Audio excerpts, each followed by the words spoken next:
This is the second day that the owlets left the nest. Right now they're in a very high pine tree on top. They're all together, the four of them. Now it's the sunset time. They become very active.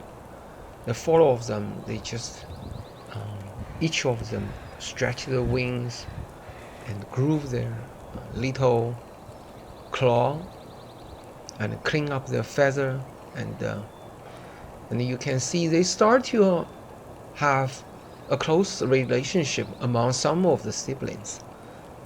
The two on the left, they're grooming each other. This kind of behavior happens during the whole time before they leave their parents. They seem to have a favorite relationship among those siblings.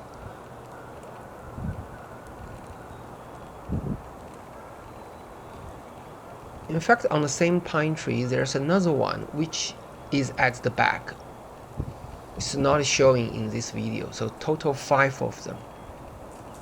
It's the best time for those siblings still stay together. When they grow up, they will be all separate everywhere. Now is the best time for the development of their relationship.